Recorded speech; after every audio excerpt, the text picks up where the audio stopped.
As gimnospermas são plantas vasculares que compreendem um grupo de plantas com espécies que atingem grande porte. As gimnospermas fazem parte do grupo das fanerógamas, bem como as angiospermas, que são plantas com estruturas reprodutoras aparentes.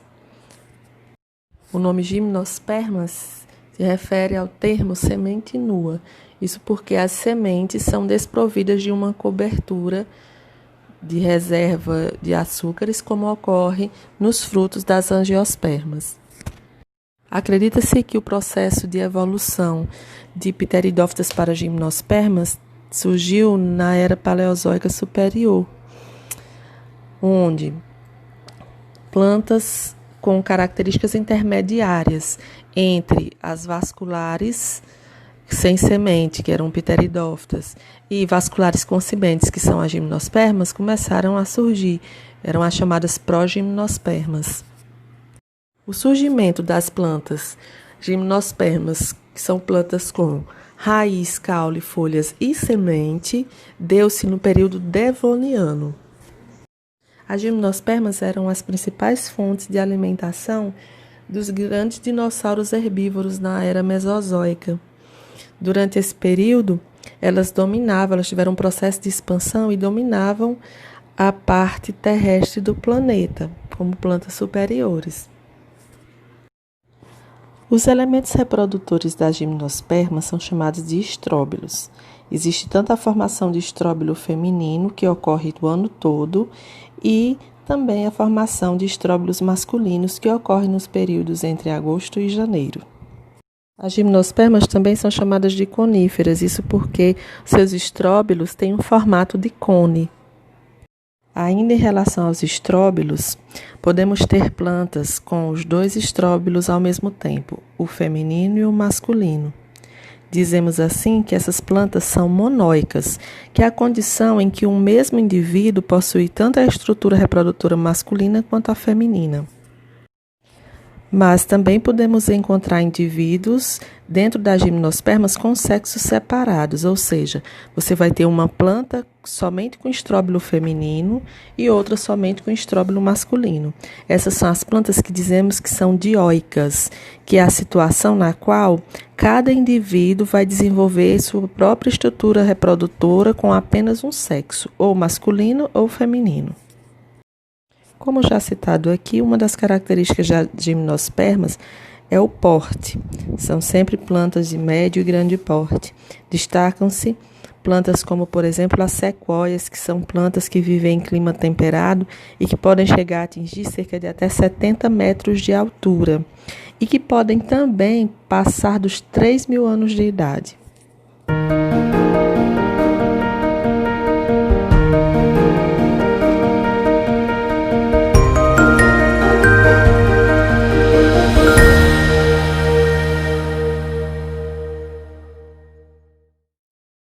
Temos ainda, além das sequoias, os pinheiros, a ginkgo biloba, o cedro, a sica.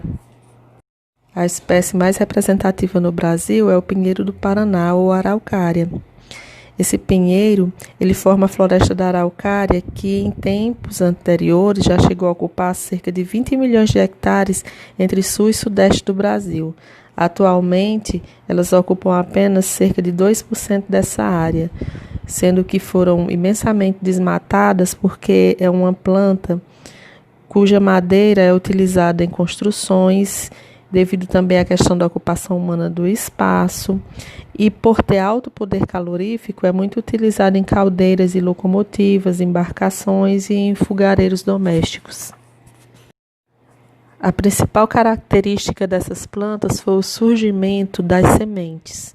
Então, nós passamos a ter uma estrutura embrionária guardada por uma outra estrutura, um tegumento, que possibilita uma duração maior desse embrião antes de seu período de germinação.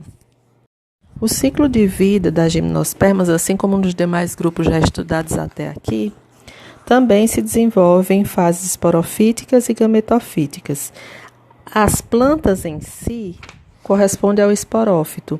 Então, a fase esporofítica é a fase da vida da planta enquanto árvore. Se eu olho para uma araucária, por exemplo, ou um cedro, ou uma sequoia, eu estou olhando para o esporófito dela. É um indivíduo diploide, ou seja, possui 2 N-cromossomos em suas células e que vai produzir os esporos através de meiose, que é a divisão dessa quantidade de 2 N-cromossomos em 2 células com apenas N-cromossomos. Os estróbilos, tanto feminino como masculino, são estruturas que ficam fixas a partir de um eixo interno de sustentação, a partir de onde vão sair várias folhas modificadas e em cada uma delas você vai ter a diferenciação dos esporângios, que é a estrutura aonde os esporos vão ser formados. Dentro de cada estróbilo masculino são formados os esporos, que são células haploides com N cromossomos. Esses esporos eles são envoltos por uma parede rígida e ele não é liberado pelo esporângio. Dentro do próprio esporângio e dentro dessa parede externa protetora, esse esporo vai sofrer uma divisão por mitose e vai dar origem a 2 novas células haploides. Essas novas células formadas a partir do esporo, ela vai passar a ter o nome de grão de pólen. É o gametófito masculino ainda imaturo.